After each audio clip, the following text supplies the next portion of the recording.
예, 여러분 안녕하십니까. 예민수 앵커입니다. 금융시장이 다시 요동치고 있습니다. 요동치는 금융시장을 어떻게 봐야 할 것인지 긴급 점검하는 시간을 갖도록 합니다.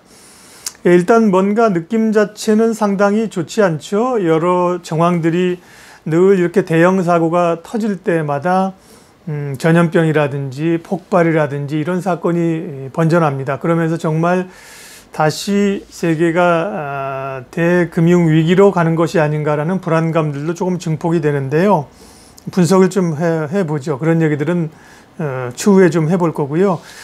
오늘은 요동치는 금융시장 팩트체크하고요. 그 원인과 함께 어떻게 대응해야 되는지 한번 살펴보겠습니다. 일단 월요일마다 금융시장이 바람잘 날이 없습니다. 월요일이 이제 블랙 먼데이 상황이죠. 코스피는 85포인트 4.19%가 밀렸고요. 예, 코스닥도 4.3%. 우리가 이제 간밤에 국제 유가가 10% 금요일 날 밀렸고요. 그리고 주말에 미국 선물 지수가 3% 이상 밀려 나가면서 오늘 시장이 만만치 않을 거로 생각했는데 초반보다도 충격을 더 받아가면서 4%나 밀려난 상황입니다. 그리고 환율이 중요한데 환율은 1,200원을 다시 넘어섰습니다. 13원이 올라서 1,204원을 기록합니다.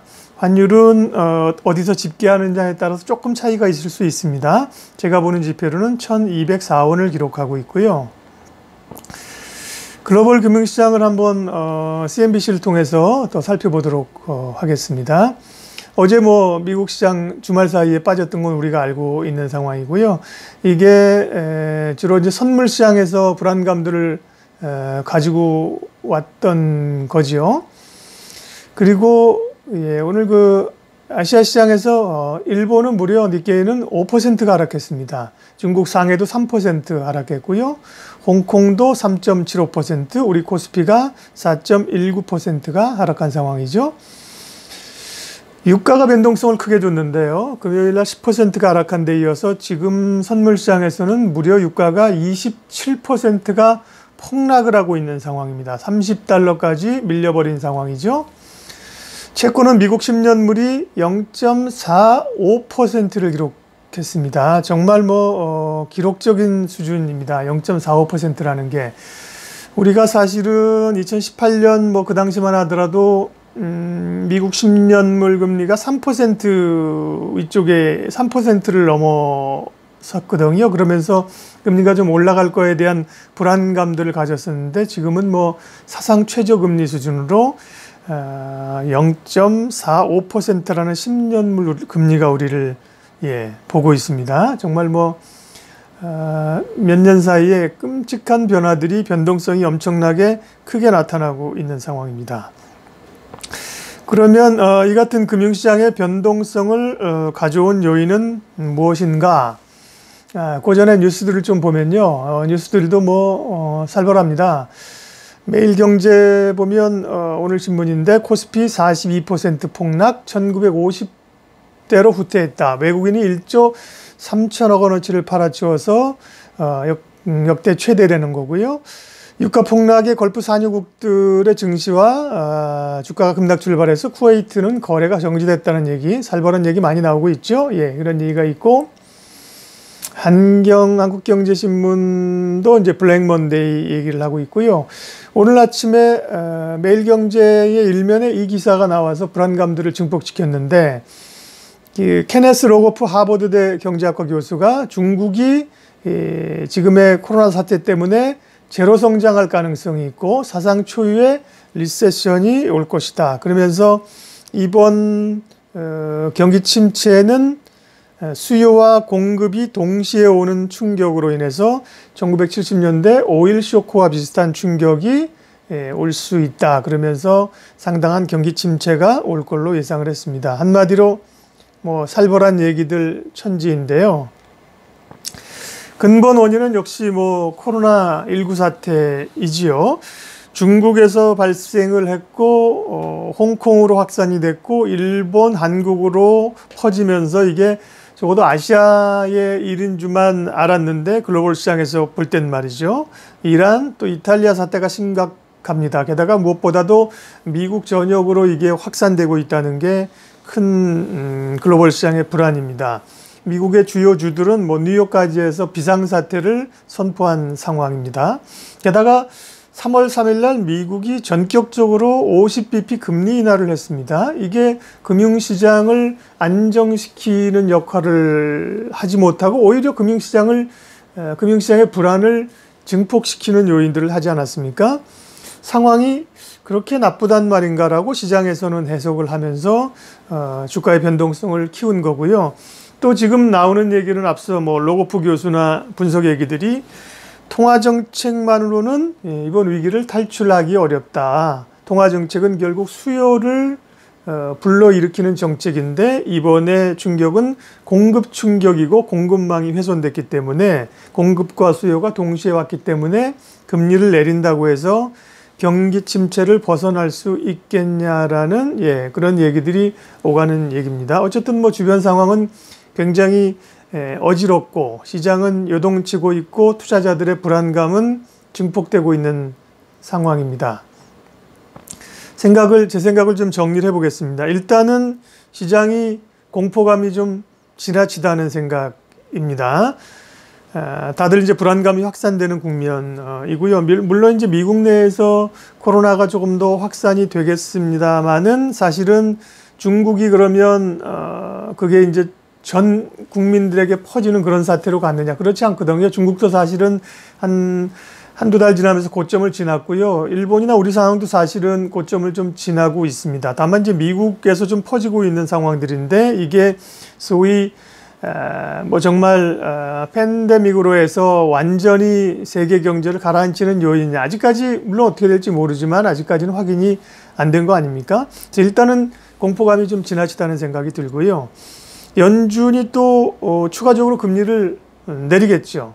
50bp에서 다음 주에 FOMC가 있는데 다음 주에 금리를 내릴 걸로 확실시되고 있고요. 그러면 0.75% 되는데 여기서 시장 상황이 안 좋으면 더 내릴 걸로 봅니다. 0.5, 뭐 0.25 사실상 제로금리로 가는 거 아니냐 이런 얘기들을 하고 있고요. 필요하면 또 양적 완화를 하겠죠. 어쨌든 연준이 시장을 받치려는 노력들을 미국 증시에서 꽤 할 거라는 얘기고요.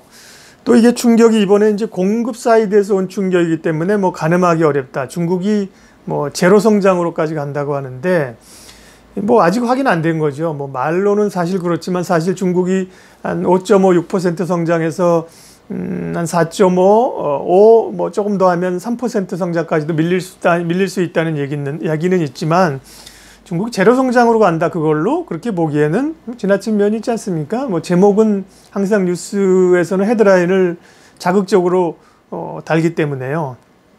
결국은 사실 이 모든 것 가운데 요동치는 금융시장에서 우리가 한 가지 굉장히 중요하게 봐야 할 팩트가 있습니다. 그 말은 어떻게 보면 뭐 코로나 사태나 혹은 뭐 경기 얘기 이런 것보다 더 중요한 게 핵심은 시중에 지금 풀려있는 엄청난 유동성입니다. 이 유동성은 시중이라 하면 글로벌 금융시장, 특별히 미국 시장을 대표하고요. 미국과 유럽, 일본도 마찬가지인데 지금 엄청난 유동성이 시장에 풀려 있고 사실 2008년 이후에 풀린 그 엄청난 유동성들이 미국 주식을 끌어올린 거 아닙니까? 근데 또 중요한 건 미국은 주가만 올랐느냐? 그렇지 않습니다. 부동산도 함께 올랐습니다. 미국은요. 우리는 주식은 못 오르고 부동산만 오른 건데요. 어쨌든 이 엄청난 사실 유동성을 주목을 해야 됩니다.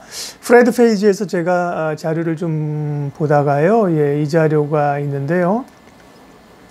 이 자료를 보시면 2008년 리먼 사태 전까지 미국 연준에서 시중에 푼 돈이 8천억 달러였습니다. 8천억 달러. 그게 여기 보시면 갑자기 팍 리먼 사태 나고 나서 돈을 시중에 확 풀었습니다. 그래서 2조 4천억 달러에서 계속 그 다음에 이제 금리 내려다가 안 되니까 양적 완화했잖아요. 얼마를 풀었느냐? 4조 5천억까지 시중에 자금을 풀었습니다. 8천억에서 4조 5천억이니까 5배의 자금이 지금 시중에 풀려나가 있는 거죠. 그리고 미국은 금리를 좀 인상하면서 경기가 회복되는 모습을 보였죠. 금리를 인상하면서 시중의 유동성을 좀 줄어들이려고 하던 참이었습니다. 그래서 이쪽에 끝에 보면 유동성이 좀 줄어드는 3조 한 8천억 수준까지 줄어들었다가 다시 금리를 내리고 유동성이 올라가는 추세입니다. 이건 이제 미국만 그렇고요. 미국은 4조 달러가 지금 풀려 있는 거고요. 이 그림을 보면 뭐 더 충격적입니다. 이 그래프를 보면 미국이 4조 달러 풀려 있는 것뿐만 아니라 일본은 리먼 사태 이후에 돈을 얼마나 풀었느냐. 일본도 지금 5조 달러가 넘게 돈을 지금 풀어냈고요. 이 밑에는 여기는 이게 이제 유로존이고요. 이게 유로존입니다. 유로존, 영국. 이 그래프를 지금 보시게 되면 쭉 위쪽으로 가는 방향들이 보이죠. 이게 이제 전 세계 각국들이 돈을 이렇게 풀어 놓았다는 겁니다. 그러니까 사실은 이 유동성이 어떻게 가느냐에 따라서 시장은 굉장히 앞으로도 요동을 칠 겁니다. 그 말은 주식시장이나 자산시장이 이렇게 한 번에 확 죽지는 않는다는 거죠. 경기 침체 그렇게 쉽게 오지는 않을 겁니다. 유가가 10%, 20% 밀리는 것도 뭐냐? 결국은 글로벌 금융 자본들이 사실은 뭐 장난을 치는지 뒤에서 왔다 갔다 하는지 하면서 큰 변동성을 지금 만들어내는 거거든요. 그래서 어쨌든 핵심은 우리가 지금 경기 얘기나 혹은 코로나 얘기도 표면적으로는 중요하지만 이면적으로는 시중에 풀려있는 엄청난 유동성이 과연 향방이 어디로 가느냐. 이 유동성에 의해서 그러니까 조금 또 밀리게 되면 확 주가를 끌어올리거나 유가를 또 확 끌어올리는 요인들이 충분히 있다니까요. 그런 변동성과 함께 엄청난 유동성이 살아있는 거고요. 이 유동성이 지금은 풀려있기 때문에 쉽게 죽지 않을 거라는 겁니다. 다만 이게 요동을 치고 버블을 만들어내고 앞으로 이 엄청난 유동성을 어떻게 할 거냐는 좀 고민이긴 하지만 단기적으로는 요동치는 금융시장에 대해서 너무 시장이 과민 반응을 한다는 겁니다. 그래서 우리가 여기서 중요한 거는 뉴스에 너무 일희일비하고 현혹될 필요가 없습니다. 지난해 봄에 아래 공포라고 해서 리세션, 경기 침체 공포라는 얘기를 기억하세요? 언론에서 엄청 떠들어댔습니다. 경기가 완전히 꺾일 것처럼 얘기를 했는데 그때 그 기사를 썼거나 그렇게 얘기했던 사람들은 지금 다 어디가 있는 겁니까?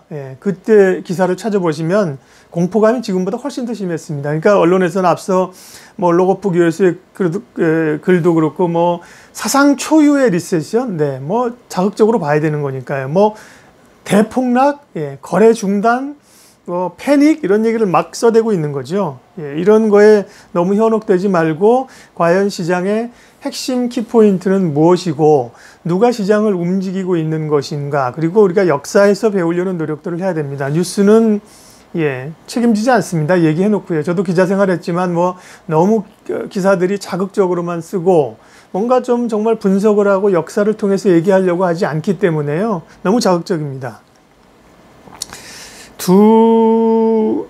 명언 두 가지만, 주식시장에 투자에 도움이 될 만한 얘기 두 가지만 전해드리면서 오늘 요동치는 금융시장 점검은 마치겠습니다. 그리스의 시인 카바비는 이렇게 얘기했습니다. 현자는 의미에 귀를 기울이고 바보는 소음만 듣는다. 우리가 지금 듣는 얘기들은 상당히 소음이라는 거죠. 물론 뉴스가 의미 없다는 게 아니고 이게 진실이 될 수도 있겠지만 지금은 그 의미를 해석하기보다는 소음들이 우리 주변 뒤를 막 감싸고 있는 거기 때문에 이럴 때는 뉴스로부터 시장으로부터 한 발 떨어지는 게 좋습니다. 블랙스완의 저자인 나심 탈렙은 이렇게 얘기했습니다. 언론의 뉴스는 소음에 비유할 수 있고 역사야말로 정보의 가치가 있다. 그러니까 너무 소음에 현혹되지 말고 과거를 배우고 역사를 배우고 의미를 파헤치려는 노력이 필요하다는 겁니다. 요동치는 금융시장 어떻게 봐야 될 것인가? 일단은 과민 반응이라는 거 하고요. 그 가운데 진정한 의미가 무엇이냐? 결국은 금리와 시장 유동성의 방향이라는 겁니다. 그러면 미국은 정말 제로금리로 가는가? 이 시중의 유동성은 어디로 갈 것인가? 전 세계 글로벌 금융시장의 자금들은 무엇을 생각하고 있는가? 그런 것들이 지금 가장 중요한 궁금증인데요. 그런 궁금증들은 또 기회를 좀 내서 공부도 하고 또 취재를 해서 추가적으로 좀 얘기를 하도록 하겠습니다.